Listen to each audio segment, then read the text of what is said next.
Talking TSM, the Game House's talk show about TSM's LCS team.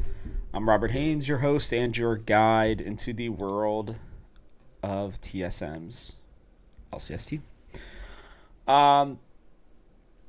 So I've got a couple things to do in terms of announcements. The giveaway has ended. Sadly, I can confirm, at least as far as I know, that nobody in the Talking TSM realm were able to win this time, but do be on the lookout for another one in the future.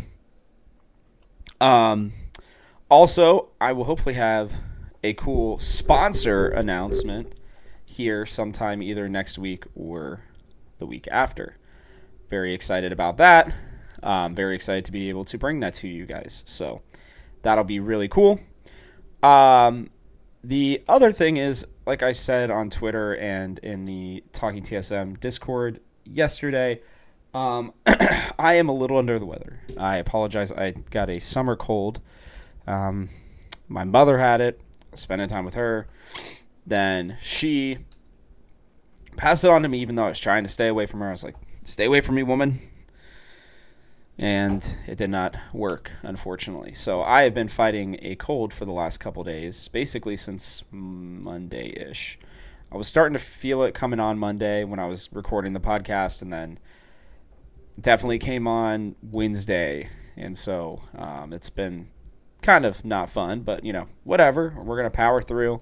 I did my best to get this episode together because I got a lot of work I got still that I have to do that I've already been doing for writing and everything else. I did put out a TSM piece this week about the 3 things to watch for this weekend. You can head to thegamehouse.com to check that out. I will say I feel like I was pretty good on this one. Took a lot of time and made sure that I felt good about those 3 things to watch for. So go give that a look if you haven't already. Let's get into the games here. This one's going to be a little quicker. I'll be honest with you, I did a little bit more surface research in this one, but and I kind of thought about it while I was laying down the last 2 days about what I wanted to talk about. And so this one's going to be a little bit more like, it's still going to be, our 3 keys of the game for each team and champions to watch for and stuff, but this one's more coming off the off the top of my head, and with some research behind it too. I mostly wanted to look at the academy games and see what champions were being played, because I think with a new meta, sometimes just predicting like exactly what a team is going to do can be a little tough, just because things change a lot, especially with a meta changing patch like 11.13, which we've been talking about. This one does add Hullbreaker and Anathema's Chains. I think that's how you say it. Both of those are really important items, I think, for the future. I don't know if these teams have had time to really implement them yet, but I do believe that if they're not powerful enough right away, Riot will, buff them to a point where we will see a split push meta at some point. So you need to know that. Also, Divine Sunderer got a huge nerf for ranged champions, basically making it pretty much useless. I think mostly to take out Ezreal. So I don't know that we'll see Ezreal, but it's still pretty strong for melee champions, so we'll have to see kind of how things work out there.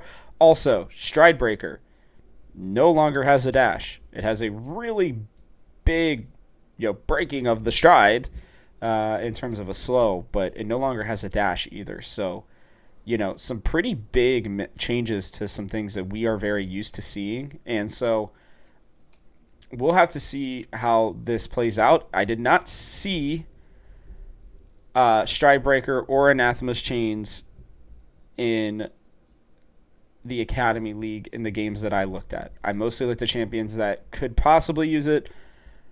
They did not, most of them. I wonder if it's maybe a 3rd or 4th item currently. I personally feel like it should be a 2nd item. At least Hullbreaker should be. Apparently not right now. So we will see. But heading into the games this weekend, remember we've got Dignitas, Immortals, and then good old Cloud9, which, is going to be good. God, excuse me. It should be an interesting series, to say the least. So let's just jump into it. My first key of the game is for TSM to focus on the top lane. Fake God's not bad. There's no doubt about it in my mind. But I do think that he is vulnerable because of Acadian being in, as well as the way that Yasui plays. What worked with Dignitas in the past is that they were able to play as a team, and they didn't really necessarily focus on individual laning. Yasui is more focused on individual laning. Acadian is probably going to try to get Neo ahead.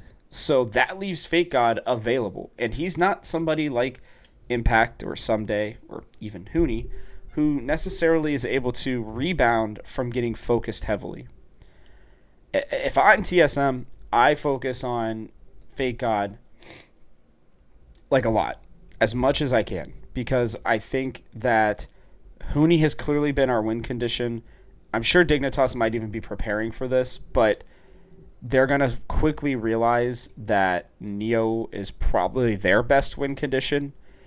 And so for me, especially with these new items, with the new champions that Huni is always able to pull out, because I think there are going to be a lot of champions that we haven't seen much in the LCS or just in general that could come out. And so I want to see us play that. I want to see us be focused on that. And I want to see Spica and potentially Power of Evil making dives in the top lane early and often. You get Huni ahead, you start rolling, and then you head into my second key of the game, which is just to hold on against Neo and Aphromoo. You don't have to win lane, but just don't be like 20 CS down. Even being 10 or 12 CS, so 2 waves, is not the end of the world. For us, I think Neo and Aphromoo are going to look to be aggressive. They are still one of the best bot lanes in the LCS, in my opinion. They are probably still in the top 3, if not potentially the best one right now still, with Sven coming back. And, I guess Tactical and Core JJ would probably be the best one. No, FBI Huhi, then Tactical Core JJ, then Neo and Aphromoo. So there you go. Those would be my top 3. Just did that on the fly there. Yeah, so, I think that it's hard not to overstate the fact that if TSM can keep Neo specifically from just solo carrying the game, and that's not anything against Aphromoo. Aphromoo will help him carry, but I'm talking about as a carry, getting all the kills and doing the damage. Neo is that for them. Yasui still is struggling at taking his leads from lane and doing anything with them. Really not too worried about him. I talked about Fake God and Acadian. Neo is their point of attack. And if I am TSM, you just tell Lost and Sword Art, maybe even just Lost, depending on what champion you give him, but at least Lost and Sword Art at the beginning, hey guys, they're going to be uber aggressive. We're not going to come down there at all. Your goal is to just keep them from killing Lost and just keep farming up and keep things stable. That's it.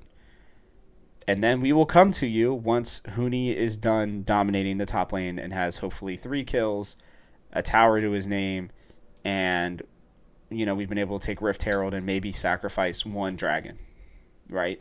That's my goal. That's my hope. Then maybe we can fight around 2nd dragon and make some moves there. So that's what I'm holding out for in those first 2 things. And then here's what I'd really like. I believe that a split push meta is coming. As I've stated on this podcast, the previous podcast, I've stated it in an article. When the dev team says that they want to make split pushing a viable option, here's what happens every time they say they want to make something viable. It's not viable maybe right away because either the teams don't adapt to it or maybe players don't adapt to it or whoever doesn't adapt to it, right? But then to make it so that the thing that they want to happen happens, they overpower it to make sure that it happens. And then they'll dumb it down before Worlds. I want TSM to focus on testing out a true 1-3-1 in this game. I want it to be very pronounced. I think, and I will scream this from the rooftops, I think we could be one of, if not the best team at 1-3-1s. I just believe wholeheartedly that it really fits the way that we can do things. I know that we're a team fight team for late game, but I'm talking about like in your mid game and late game, obviously to a certain extent as well. I just feel like this could work. So here's my mindset on this. I'm going to take a second to cough apparently first, and then I'm going to go through this. And maybe it's fever dreams, even though I haven't ran a fever yet. But I'm just like envisioning this in my mind. You know, Huni, Speak of Lost, Sword Art, Power of Evil, right? You put Power of Evil on an Azir or something that he can relatively easily split push with, right? We learn and understand our warding through it all, and we're able to get advantages to the point of where we're able to push in towers. Huni's maybe able to get an inhib, right? We've gotten the first Drake, hopefully, so that then we can set ourselves up for a good 1-3-1. And then, near the end of the game, if we have to team fight, we still have champions and the ability to team fight, right? You can bring in Huni with a TP. You can bring in Power of Evil with a TP. You can leave them both. I don't really care. I want them to start working on this, though, because I believe that with the ability that we have as a great team fighting team, I truly think that it could be overly beneficial for us to learn 1-3-1, not just because of the way that it's going to play out in the meta, but also because of the way that we play our style of League of Legends. Huni loves to split push. I mean, guys, we've won games in the last couple years. Well, last couple splits, this one and last split, where we just split pushed the other team to death. Sometimes, because 1-3-1 wasn't as strong, we would have to send 2 members down. But if we can really perfect a 1-3-1 style, I think that it can greatly benefit us overall, because let's say we play a team that's able to match us way too easily in the side lanes, right? Whether it be international or LCS, let's say we're playing 100 Thieves, right? Abadage and Someday can probably match us, and then that leaves us with Lost basically having to match up against FBI. I would hope that the Spica over Closer debate would allow things to go a little bit more evenly, but at the same time, you're able to take Abadage out of fights, you're able to take Someday out of fights, potentially. And so I think it'd be a good matchup into them, but even if we decide that it's not, then we can fall back to our normal team fight style. And then against teams that we're confident against, we just do the 1-3-1. They try to group up at the end of the game. Both our side laners are too strong for them. We come in and we team fight because guess what? We're still very good at team fighting, and the next thing you know, we win the game. I know I'm making it seem like it's 1 + 1 = 2. I know that there's a lot more complications than that. Trust me, I understand that. I'm just looking at it and I'm like, all right, we know we have late game team fighting style down. We also know that our early game sucks. And we're not able to really play champions, apparently, that are able to perform in the early game and get us ahead without throwing games. I mean, it's just kind of who we are. So instead, we need a new style. And 1-3-1 has been kind of out of the meta for a pretty long time at this point. But if we can grasp onto that, that gives us 2 very distinct styles that we can play. And I think it starts here with Dignitas. I really do. And if we are able to play the split push style team comps along with the ability to have, heavy late game scaling team fighting comps that most teams should have, right? Then I think that makes us a better team. And it resolves one of the issues that I have with us as a whole, whereas, yeah, we can sit back and we can play team fight scale comps all freaking day long. We can beat nearly anybody at it. I would bet money against 8 out of the 9 teams that we're going to beat them with that style as of right now. Okay? I think the only team that could beat us would be 100 Thieves, and that's just because they would have a better early game lead to where we wouldn't even be able to get to the point where we're team fighting and making these plays, right? So, if that's not going to be a possibility for us, then in my mind, back that up. Obviously, we can do these things even against 100 Thieves. I think we'd be okay. But the mark of a great team is not one who is just great at one style. We've seen it, guys. We've seen it. Team Liquid were and us back in like 2016, but like the LCS in general, we were the quintessential teams of just like, hey, we're gonna adapt this LCK style where it's we scale late, we play late, blah blah blah blah blah. We get to Worlds, and guess what? We crap the bed every time. But if we can go to Worlds with two styles, two of them that are very honed in terms of their ability to be played and pulled out at any time based on the opponent, based on the draft, then I just think that makes us a better team. So that's why I do not mind spending time on and explaining this point, because against Dignitas, a team that's arguably one of the worst in the league, I have them, I think, second last in my power rankings. Sorry, Dig fans. But I think that this is the perfect time to test the 1-3-1 out and start implementing it into our gameplay. And even just show it. Who cares? Oh, crap. TSM are learning how to play 1-3-1. Yep. Good luck against us now. Because when we have two styles of gameplay against you, there's a chance that you guys, that we will be able to match almost any team. At least at the LCS level for sure. Hopefully most teams in international play. At least enough to the point where we can be a threat. That's what the good teams do, guys. That is what the great teams do, is they have multiple styles and multiple ways of playing the game. Right now, we're still at a rudimentary level of just having one nearly perfect style. I say nearly perfect because I'll have to explain that maybe another day. Here are my champions to watch for. Dr. Mundo, I don't think he's necessarily great right now as a whole, but I think in pro play they're able to use him a lot better. I think we saw it last week with the way that TSM played it with Huni. I think that there are a lot of teams that are lacking in terms of CC currently. And so I think that's going to be what makes Mundo strong, is especially when you pick him late in the draft. If they're picking things like Ezreal, Lulu, and Gwen, right, for example. Lulu's the only one that has any real form of CC.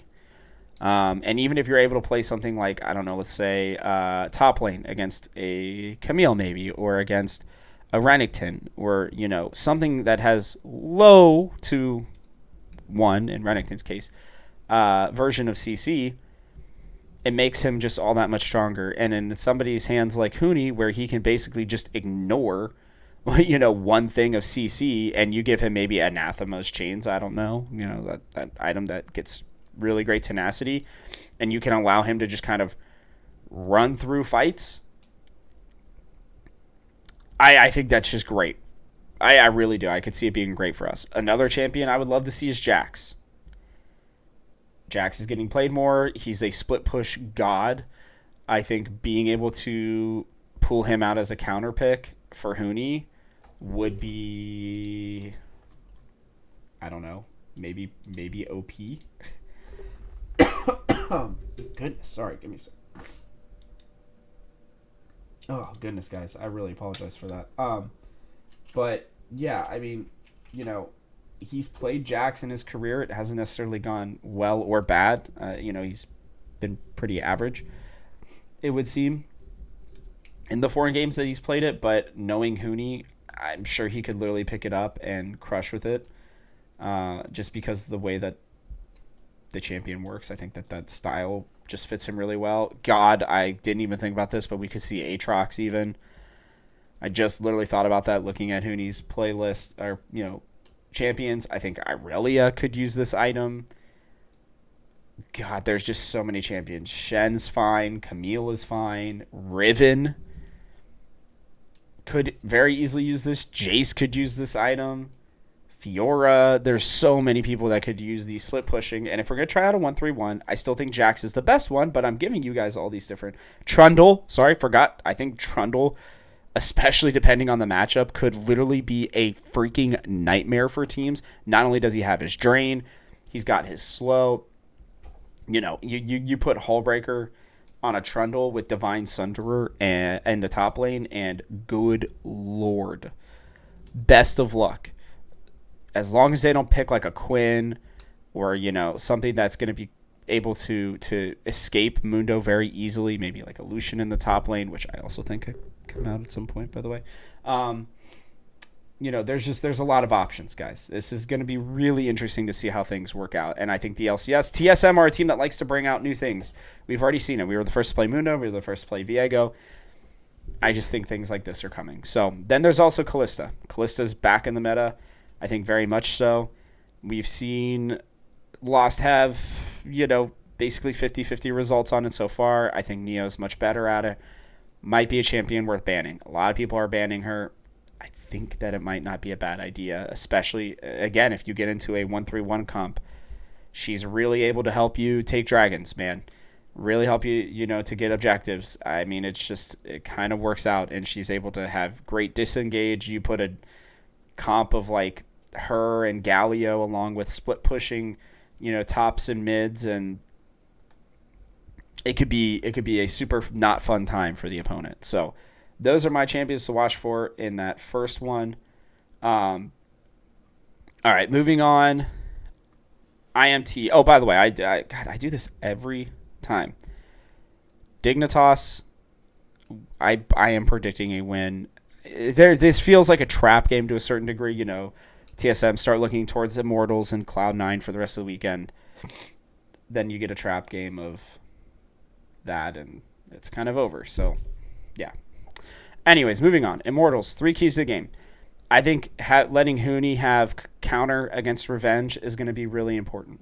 Mostly because Revenge is playing a lot of like very aggressive champions. Huni has done the same thing, which I'm fine with, but and it's not that I'm afraid of Revenge, but I just want Huni to have that ability to, I mean, if we're going to keep playing through him, and if we're going to be looking at 1-3-1s and split pushing just in general, I think letting Huni have counter against Revenge is going to be important. If it is possible, I think that's key number 1.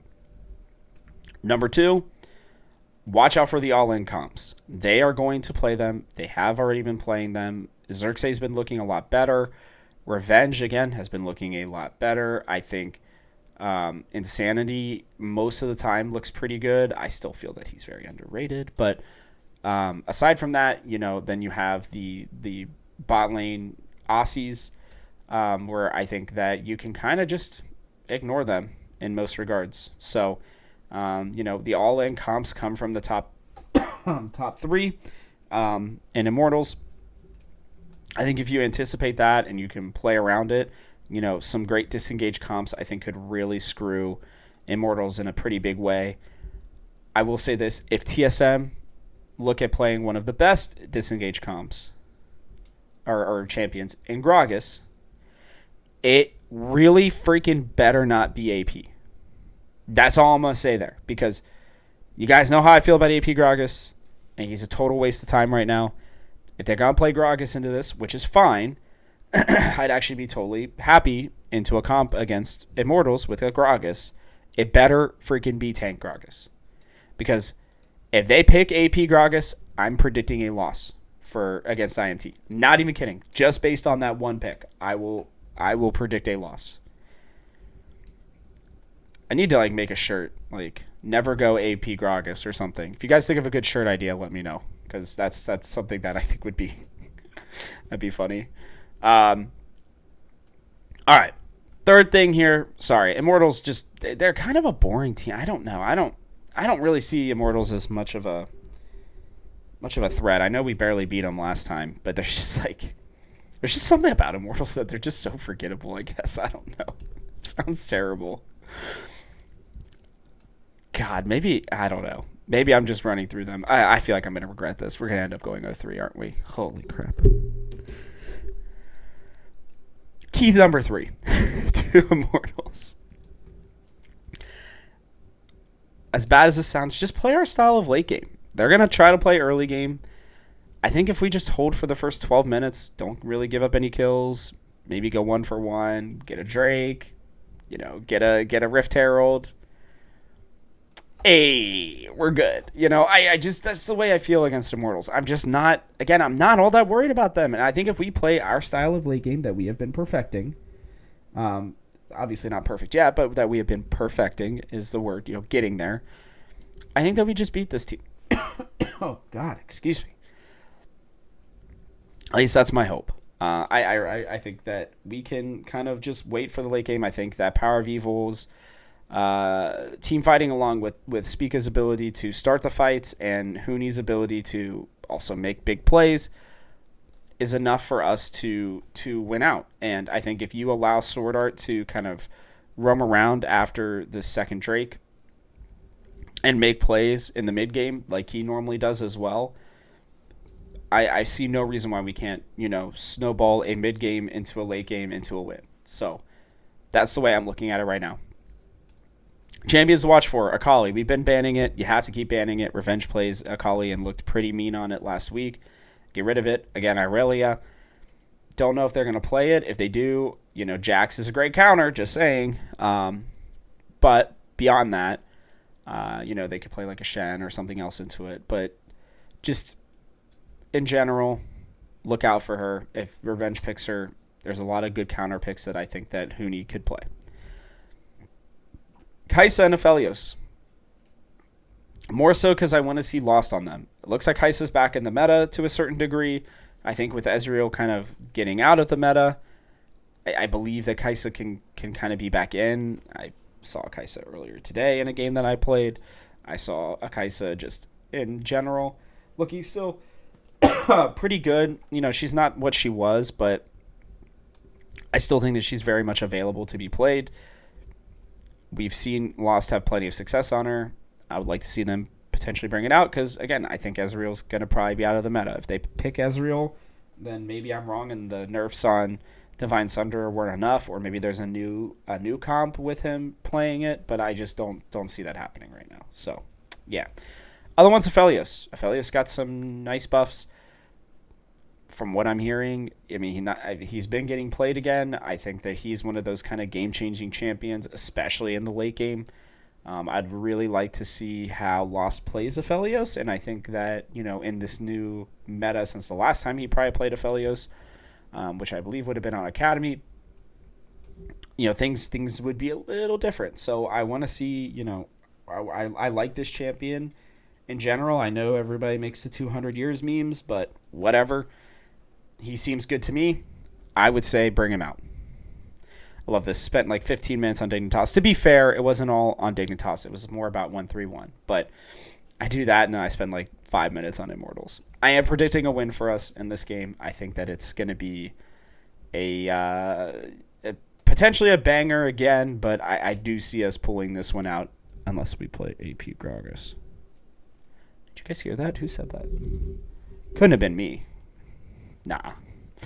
All right, we head into the Cloud9 game. All right. Game of the week. Let me tell you, though, Cloud9 do not have an easy schedule. I'll go over that after I talk about our keys to the game, but yeah, here's what I'm thinking. I think we'd be proactive early against Cloud9. We did this in the last game that we played against them. We saw a lot of ganks out of Spica.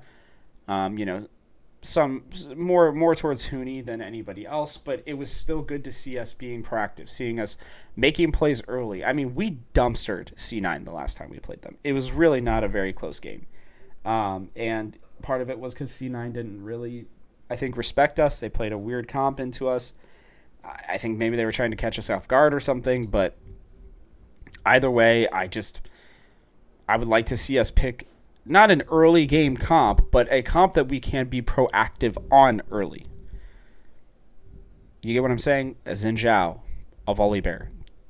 Let Spica make the moves.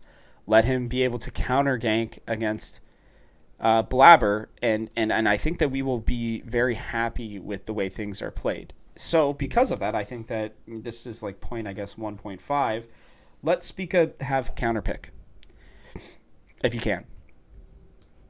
I think it could be very, very useful for us. Unless if we feel like the Xin Zhao needs to come out in the first round, which is fine with me. I mean, Xin Zhao doesn't really have many counters right now. I think Nocturne is very strong, by the way. So I think teams are going to just ban Nocturne, by the way. That's why I haven't mentioned Nocturne yet as a champion to watch for. But his ability to split push, the new stride breaker on him is pretty OP because he doesn't need the dash. He just ults in, stride breakers, fears, Qs at them. I mean, it's strong. He's really, really strong right now. So I believe that teams are going to ban him anyways. But if not, then that would be maybe one of the only champs I would choose over Xin Zhao currently.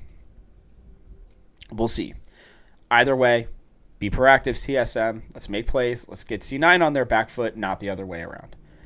I think using AD carry as a as a failsafe again was great. The Cog Lulu that we pulled out was pristine. We talked about this. It was important because of the fact that it actually gave us the opportunity to have that failsafe and to just, I mean, the pressure from the Cog Lulu, like, lost is probably one of his best games, even though he didn't have to do much. He just, was able to get ahead really quickly. TSM were doing too much in the top lane for Blabber to put any time down in the bot lane. Next thing you know, this Cog is huge and there's no stopping it. It's a snowball, if you want to use that, or it's a train, and that train is coming. And no matter how fast Cloud9 were running away from it, it was catching up to them. Did it ever hit them? No, it didn't actually. They ran away from it successfully. But the problem is they ended up running off the tracks and dying anyways. So it didn't matter. They never took their stand against the Kog'Maw. It was enough to scare them. I would say play that crap again. Why not? Do that or play freaking Aphelios. It's kind of the same thing. Jinx, anything that's super late game. I don't really care what it is. And I'm talking like real late game. And use it as a failsafe again. I think Enchanter bot lane against a melee bot lane would be really ideal for us. You get the push, you allow for them to make it so that Zven. Now, to be fair, last time we did this, it was against King, so I don't know if Zven will be able to be put into a hole this much. But I still like the option there. I think it can be really smart. Last thing here. We can also just hope that they put perks on a random champion again. Let him play a Renekton or some stupid crap that, or put him on a Lulu or a Karma. Like, he likes to make plays. He doesn't like to be supportive. And he doesn't like random picks that are going to lose in mid lane. We've seen it. He's not the same guy that we all thought he was going to be. He's actually having a pretty rough split so far. He does this a lot, to be honest with you. It's the same thing in G2 days. First half of the split was always rough. He'd figure it out later on in the split. But, we're still technically in the first half. Well, actually, I believe Sunday's game will officially be the over the halfway mark. But either way, I hope that this will be something that C9 do for us. You can't always anticipate draft blunders like they've been doing, but I could see it happening again. And if it does, then yay for us. That gives Power of Evil an up. They're probably also hoping that, we pick something like a Lucian for Power of Evil. That ain't happening. Those are my 3 keys to the game for C9 against C9. Now here are my champions to watch for. Set's back in the meta. I definitely can see C9 using it. Perks would be somebody. That would not be a random champion. I think Set's pretty good right now in all regards. I would not be surprised to see them put it on Fudge or Core JJ or Perks. Set's good. I don't know what else to say. I feel like he's able to make a lot of plays. He's able to live forever. And I think if they give it to Fudge specifically, guys, you put Hullbreaker on Set, or you put Anathema's chains on Set, it's not going to be fun for anybody. Seriously, you put Anathema's chains on Set, again, the tenacity along with tenacity boots, the guy's literally, Morgana Q. Feels like it lasts forever. Hit him with the Morgana Q, he's going to basically just run right through it. You try to slow him, he's not going to be slowed. You try to, you put him on a Hullbreaker and you put him up in the top lane. Holy moly. The amount of towers that are going to die is going to be not fun. Oh, you try to gank him? Cool. He's going to have the ability to basically just not only shield himself, but delete you with his W. I think it's Haymaker. But there's a lot of ways for Set to be useful. I could see C9 using it. I would love to see us use it, to be honest with you. I would love it. I cannot describe to you how much I would love it. I think it sets kind of like Galio for me. He makes a lot of plays. He's a solid overall champion in the game, in my opinion. And I think that we could be very useful for him. I had to get my Galio reference in there, by the way. I mean, God, can't be an episode without a Galio reference, by the way. Just has to be in there. Just his name. That's all it is. Maybe I'll just start every episode with, welcome to Talking TSM, the home of Galio. What do you guys think about that? Let me know. Let me know in the comments what you think about the home of Galio. I'm a Galio preacher. Other one, Renekton. I talked about it with Perks. I think they let it through because I think they like to pick it for Perks. If not, then I would really like to see Huni on it. I think Renekton's great for Huni. Most teams have been banning it, but I think Renekton would be strong for us as well. Last one is Ziggs. Ziggs AD carry is very much a thing. Ziggs is very much in the meta right now. I could definitely see C9 pulling it out.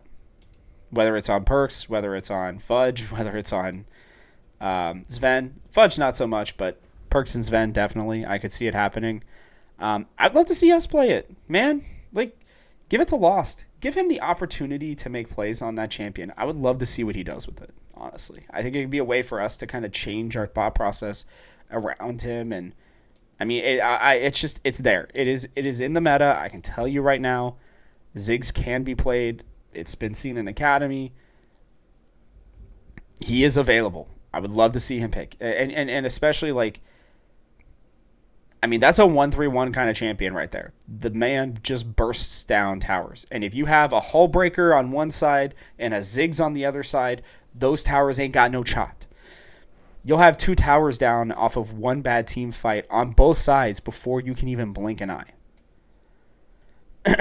Oh, by the way, if I didn't mention, not only does Hullbreaker give you great stats when you're not around your teammates, but if you haven't read it, it also buffs minions, specifically the large minions, as it says. So that would either be, super minions or cannon minions to do 200% damage against towers. Guys, it's coming. That item alone is just going to make things very interesting. And I'm telling you right now, if you put a team with, I don't know, let's say Trundle in the top lane, Ziggs being able to split push somewhere else, and then you just have a team, you have Spica, Lost, and Sword Art just chilling in the mid lane with something that is impenetrable. You cannot get through them very easily without losing somebody and having to have all 5 there. Boy, oh boy, that's a 1-3-1 style I would love to see. Then you just bring everybody mid and you team fight and they have no chance.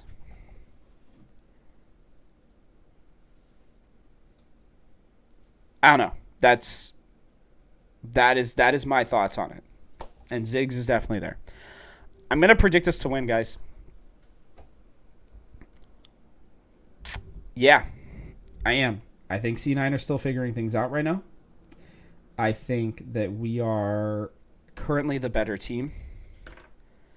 Knocking on wood. And I think that this will go into we're heading into my overall thoughts now.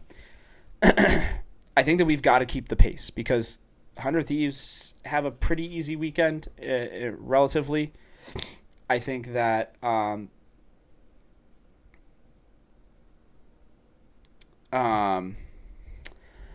I think that our ability to at least keep pace with 100 Thieves is going to be important until we play them next weekend. We have our opportunity next weekend to get a game or two above them. This weekend, a 3-0 would do a lot for us because if we can beat C9, then we have a 3-game lead on them with 4 weeks left to go and only one more matchup between the two. Oh, and not to mention, it also gives us the 3-1 over them, which is super important in my opinion. And it's very clear that C9 and TL are both vulnerable right now. We just smacked TL. We beat Cloud9 the last time. 100 Thieves are the goal right now for us to be able to beat. And I think that C9 and TL are going to be playing each other on Saturday. It's going to be a really intense matchup. And, to be completely honest with you guys, if TL wins and we beat C9, we're 4 games ahead of C9. What I'm kind of hoping is C9 beat TL, we're 3 games ahead of them, then we beat C9 on Sunday, and we're 3 games ahead of them, and we are looking at least good for a bye week in the playoffs. Still would love that 1 seed so that we can choose who our opponent is, but I think a bye week can do a lot for a team, especially in a double round robin. Or not double round robin, sorry, double knockout. I don't know what it's called. Sorry, guys. Losers and winners brackets, all those things. So, especially considering they're vulnerable, they're still trying to figure things out. Having that advantage over them, even if they play like the easiest first game matchup, which they probably will, I don't really care. I just want us to be able to not have to face somebody in the first round. If we're going to get knocked down to losers bracket, so what? As long as we get a free bye week out of it, that's fine with me. Playoffs are coming up fast, fam. You guys should be ready for it. All right. With that, like I said, I'm predicting a 3-0 weekend for us. I think that would be huge. I believe that gets us to 24-9, if I remember correctly. Let me check. I got it up somewhere here.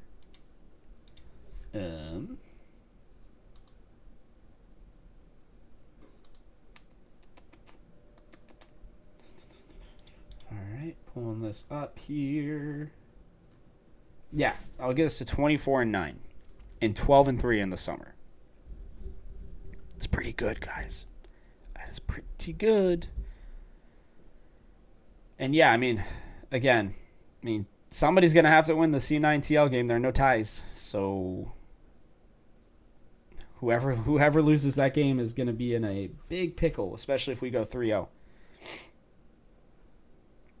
Man, I would love to be 4 or 5 games ahead of Cloud9 or TL, man. I hope that they both just crap the bed all weekend long, and then they, lose against, and then whoever loses, and then hopefully TL beats C9, and then we beat C9, and then, it'd be beautiful, man. It'd be 4 games up on TL, 5 games up on C9. Oh, buddy. That would be awesome. Don't know if it's going to happen, but in our dream world, that's what we're hoping for. We're making it through this. All right, quick Academy and amateur updates. Academy tied, and then they got whomped by C9. Sword played against C9. They didn't look very good. Like Sword didn't specifically, but TSM didn't as a whole. A question was brought up. Could TakeOver actually be taking over for TSM in the mid lane? Sword has not looked good. I've been reading on Reddit. A lot of people are like, no, we got to give him a chance. We got to give him time. He's young. I get it. Completely agree with you. He's going to take his lumps. I think that's fine. But there's clearly a reason TakeOver came in. It's fairly obvious that Sword was struggling. They wanted another option. TakeOver's in there. He's performing well. I know it's Academy. The whole thing is you have to develop talent. TakeOver could be that guy. He also just has a lot more experience than Sword, so it might also be that. I don't know. I haven't had a chance to really study the games, so I'm not going to give you guys a full-on opinion. If one of you who are listening, or multiple of you who are listening, have been watching these games more religiously and have been paying more attention than I have, please let me know your thoughts on this. I would love to hear what you're thinking about in terms of TakeOver versus Sword. What's really going on? Is it just that TakeOver understands the game better? Is the meta better for him? What is going on? For Amateur couldn't take down EG Prodigies, although they did take a game off of them. Kind of proud of them for that. That's kind of a big deal, in my opinion. But sadly, wouldn't have mattered because Resolve ended up winning anyways, which everybody kind of predicted. So Amateur now have gone 2 tournaments without getting a single point. Not even being able to make it out of groups. Sound familiar? Oh, God. It's developmental. I don't care. If these kids aren't the best ones, then whatever. Bring on the next ones. Literally the only player I care about them keeping is Don Bray. It's the only one. Everybody else can go if they have to. I think the kid's got plenty of potential. He's somebody who you definitely want to give time to. He's super young. Give him the time. The rest of them, they played in college and stuff. Like I said, I wasn't super pumped about Gorica anyways. Not really. Didn't love the 2 from Winthrop, and I don't even remember or was it Winthrop? It wasn't Winthrop. Was it Winthrop? I don't know. It was one of the universities that won the championship. And then I'm not a huge fan or really care too much about the top laner. So Don Bray can stay. The rest can move on. I don't really care that much, but if they really, especially, I'm saying this more as if they don't make it to the amateur tournament. So, which the rate they're going, they're not. That's your Academy and Amateur update. Brought to you by me, Rob.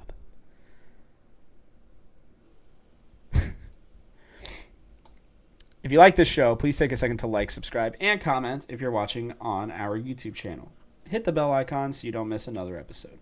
Also, I want to make this the #1 TSM podcast on all podcasting platforms. Please keep supporting it. It means the world to me, seriously. Share this with your friends. You can go on Twitter, find me at TGH Robert Haynes, or the Gamehouse's account at TGH Esports. Give us a follow. Give us some likes, some retweets. We really appreciate it. Lastly, head to the Gamehouse. You can get all of our esports content, LCS and otherwise. And if you're a big sports fan, you can get great sports content there too. I have rumors that the first fantasy mock draft of the year is coming out for us soon.